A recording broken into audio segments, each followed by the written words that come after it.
బావగారు బాగున్నారా 6వ భాగం. ఒకరోజు రాత్రి తారా నిద్రపోతూ ఉంది.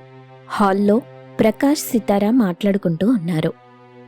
సితారా, నన్ను పెళ్లి చేసుకోవడం కోసం ఎంతకి తెగించావు? మీ అక్కకి పిల్లలు పుట్టరని అబద్ధం ఆడతావా అని సితారా చెంప పగలగొట్టాడు. మధ్యరాత్రి సమయంలో మెలకు వచ్చి చూసేసరికి పక్కన భర్త లేడు. ఈయనెక్కడికెళ్ళుంటాడు అనుకుని హాల్లోకొచ్చింది తారా. తారా రావటం గమనించిన సితారా వెంటనే బావని వాటేసుకుంది. దూరం నుండి ఆ దృశ్యం చూసి షాక్తో బిగుసుకుపోయింది తారా. తన భర్త చెల్లెలు ఇద్దరూ వాటేసుకుని ఉండటం చూసిన తారా కొద్దిసేపటికి షాక్ నుండి తేరుకొని తనలో తానే ఇలా అనుకుంటుంది. నేను చూస్తుంది నిజమేనా, లేక నా కళ్ళు నన్ను మోసం చేస్తున్నాయా? ఫ్రెండ్స్ లాగా ఉంటున్నారనుకున్న నా చెల్లెలు భర్త మనసుల్లో ఇలాంటి ఆలోచనుందా? ఛీ అనుకుని మరొక్క క్షణం కూడా అక్కడుండటం ఇష్టం లేనట్టు మొహం తిప్పుకొని బాధపడుతూ తన గదికి వెళ్ళిపోయింది. అక్క వెళ్ళిపోవటం ఓరకంట గమనించింది సితారా.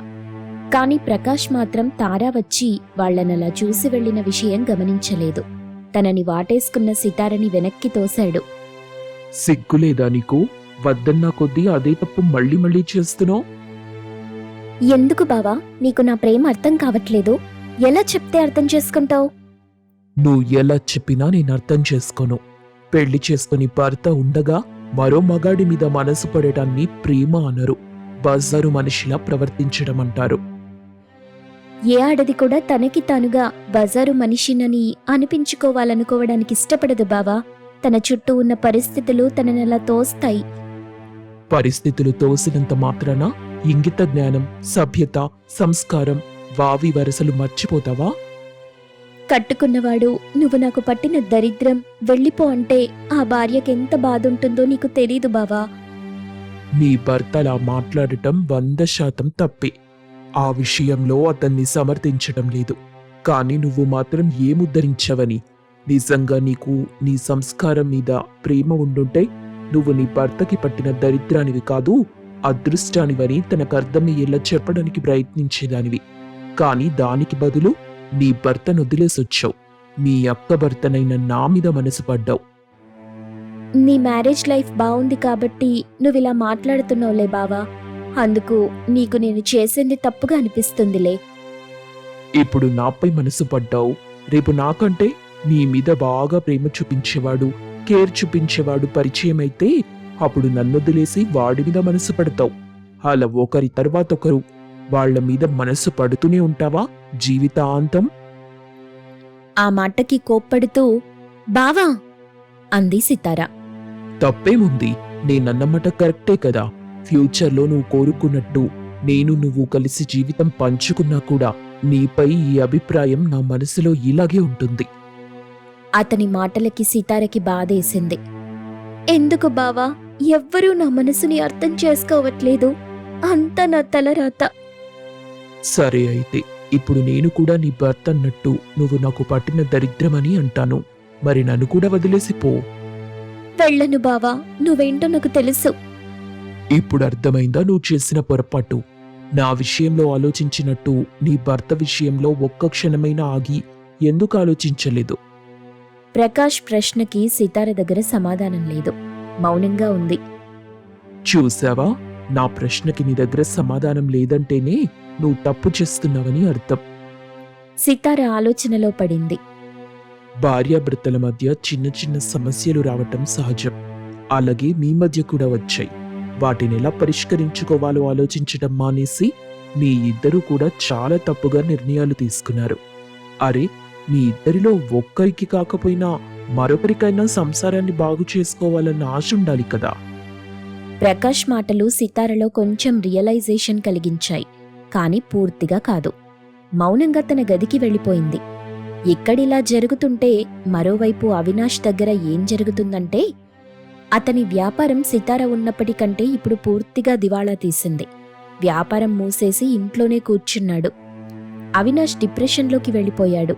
తిండి నీళ్లు నిద్ర మానేసి బాధపడుతున్నాడు. అది చూసి రమాదేవి, కోటేశ్వరరావు కొడుకేమైపోతాడోనని భయపడతారు. ఇలా జరుగుతుండగా ఒకరోజు పెళ్లిళ్ల బ్రోకర్ కోటేశ్వరరావు ఇంటికొచ్చాడు. మీ అబ్బాయికి పెళ్లి చేయడం కష్టం కోటేశ్వరరావు గారు. ఇక ఆ ప్రయత్నాలు మానుకోవడమే మంచిది. ఏమైంది? మీ అబ్బాయి వ్యాపారం పూర్తిగా దివాళా తీయడంతో మీ అబ్బాయి లాంటి దురదృష్టవంతుణ్ణి పెళ్లి చేసుకోవడానికి ఎవరు మాత్రం ఇష్టపడతారు అంటున్నారు పెళ్లి కూతుళ్ళు. వాళ్ళు మా అబ్బాయిని పెళ్లి చేసుకోకపోతే చేసుకోకపోయారు, కానీ మా వాణ్ణి దురదృష్టవంతుడు అంటే మాత్రం ఊరుకునేది లేదు. వాళ్ళు చెప్పింది చెప్పాను, వస్తానమ్మా అని వెళ్ళిపోయాడు. ఆ విధంగా అవినాష్కి సంబంధాలు రావటం ఆగిపోయింది. ఇంట్లో హాల్లో కూర్చొని రమాదేవి, కోటేశ్వరరావు ఇలా మాట్లాడుకుంటూ ఉన్నారు. ఇదేంటయ్యా, మన అబ్బాయికి ఇలా జరిగింది? మనమొకటి తలిస్తే ఇంకోటయింది. అవునే, కోడల్ని ఇంట్లో నుండి పంపించి పొరపాటు చేశామేమో అనిపిస్తుంది. మన అబ్బాయిని దురదృష్టవంతుడు అంటే ఒప్పుకొని మనం కోడల్ని మాత్రం దురదృష్టవంతురాలని చెప్పి తన వల్లే మన వాడికి వ్యాపారంలో నష్టం వచ్చిందనుకుని గెంటేశాం. పొరపాటయ్యిందయ్యా, ఏ సమయంలో వాడికి భార్య తోడు లేకపోతే పిచ్చివాడైపోతాడు అని బాధపడుతున్నారు. అదే సమయంలో తన గదిలో కూర్చుని ఇలా అనుకుంటున్నాడు అవినాష్. నా భార్య విషయంలో రాంగ్ డెసిషన్ తీసుకున్నాను. అదృష్టం దురదృష్టం అనేవి మనుషుల మీద ఆధారపడి ఉండవు, పరిస్థితుల మీద ఆధారపడతాయి. ఇప్పుడు అర్థమైంది నాకు, చాలా పెద్ద తప్పు చేశానని అని రిగ్రెట్ ఫీల్ అవుతున్నాడు. అప్పుడే అతని తల్లి, తండ్రి అవినాష్ బెడ్రూంలోకొచ్చారు. ఒరేయ్ అబ్బాయి, కోడలి దగ్గరికి వెళ్ళి కాపురానికి తీసుకురారా. ఏ మొహం పెట్టుకుని నా భార్య దగ్గరికి వెళ్ళనమ్మా, తనేమంటుందో. కోడలు చాలా మంచి పిల్లరా, ఏమనుకోదు, నిన్ను అర్థం చేసుకుంటుంది. క్షమించమని అడిగి తీసుకురాపో. నాకు తన దగ్గరికి వెళ్ళడానికి మొహం చెల్లట్లేదు నాన్న, నేను వెళ్ళలేను. నా కర్మ నన్ను అనుభవించనివ్వండి అని బయటికెళ్ళిపోయాడు. మరోవైపు ప్రకాష్ ఇంట్లో ప్రకాష్ ఆఫీస్కి వెళ్ళిపోయిన తరువాత తారా సితార గదికి వచ్చింది. చెల్లి, బ్యాగ్ సర్దుకో, బయలుదేరుదాం. ఎక్కడికక్కా? నిన్ను మీ అత్తారింట్లో వదిలేసి నేను పుట్టింటికెళ్ళిపోతాను. మీ బావకి విడాకులిచ్చేస్తాను. అది విని షాక్ అయింది సితార. రాత్రి సీన్ చూసి అక్క ఈ నిర్ణయానికొచ్చినట్టుంది అని మనసులో అనుకుంది. కాని ఏమీ తెలియనట్టు అక్కని అమాయకంగా, బావకి విడాకులివ్వటమేంటక్కా, ఏమైందసలు? రాత్రి మీ ఇద్దరి మధ్య జరిగిన దృశ్యం చూశాను. మీ బావపైనే అసహ్యం వేస్తుంది. ఇన్నాళ్ళు తనెంతో మంచివాడనుకున్నా. ఇలా నా చెల్లి జీవితం నాశనం చేయడానికి పూనుకుంటాడనుకోలేదు. అందుకే అతనికి విడాకులిచ్చి తగిన బుద్ధి చెప్తాను. నాకోసం నువ్వు బావకి విడాకులిచ్చి నీ జీవితం నాశనం చేసుకుంటావా? నాకు నీ జీవితం ముఖ్యం చెల్లి, నువ్వు సంతోషంగా ఉండాలి. ఆ మాటకి సితార చెంప మీద కొట్టినట్టవుతుంది. మనసులో, నా సంతోషం కోసం నేనక్క జీవితం నాశనం చేయాలనుకున్నాను. కాని అక్క మాత్రం తన జీవితం పోయినా పర్వాలేదు, నేను బావుండాలనుకుంటుంది. ఇలాంటి అక్కకా నేను ద్రోహం చెయ్యాలనుకుంటుంది అని పశ్చాత్తాపపడడం మొదలుపెడుతుంది. తన కళ్ళ వెంట కన్నీళ్లు దారలుగా కారతాయి. నన్ను క్షమించక్కా. ఇందులో నీ తప్పేముందే? నువ్వు చిన్నపిల్లవి. తప్పంతా మీ బావది. నిన్ను ట్రాప్ చేశాడు, లోబర్చుకున్నాడు. లేదక్కా, బావ దేవుడు, నేనే మంచిదాన్ని కాదు. ఇంత జరిగినా నువ్వింకా మీ బావనే నమ్ముతున్నావా? అతని మాయమట్టల నుండి బయటికి రావే. లేదక్కా, నువ్వు పొరపాటు పడుతున్నావు. బావ నన్ను ట్రాప్ చేయలేదు, నేనే బావని కోరుకున్నాను అని జరిగిన విషయం మొత్తం చెప్తుంది. అది విని తారకి నోట మాట రాదు. కాసేపు స్థానువులా అలాగే నిలబడిపోయింది. ఐఎమ్ రియల్లీ సారీ అక్క. ఇప్పుడు నాకు బుద్ధొచ్చింది. నా తప్పు తెలుసుకున్నాను. ఈ నిజం నీకు తెలిస్తే నువ్వు బాధపడతావని అమ్మకి, నాన్నకి, నీకు తెలియకుండా ఈ ప్రాబ్లం సాల్వ్ చేసి నన్ను నా భర్త దగ్గరికి పంపాలని బావ ఎంతగానో ప్రయత్నించాడు. అలాగా? అయితే నేను కూడా నాకేం తెలియనట్టే ఉంటాను. నువ్వు కూడా బావకి చెప్పకు, నాకు నిజం తెలిసినట్టు. అలాగే అక్క, మరిక నేను నా భర్త దగ్గరికి వెళ్తాను. కానీ ఎలా చెల్లి? మరిదిగారు నిన్ను ఇంట్లో నుండి పంపించేశారుగా. వెళ్ళి ఆయన్ని బ్రతిమాలుకుంటాను. నా కాపురం నిలబెట్టుకోవడానికి నా వంతు ప్రయత్నిస్తాను. తర్వాత దేవుడి దయ. సరే, సాయంత్రం మీ బావొచ్చాక మేం కూడా వస్తాం. నీ భర్తకి నచ్చ చెప్తాం. సరే అక్కా. ఆ రోజు సాయంత్రం ప్రకాష్ ఇంటికొచ్చేసరికి బ్యాగ్ సర్దుకుంది సితార. నన్ను క్షమించి బావా, నిన్నిబ్బంది పెట్టినందుకు. నేను మారిపోయాను.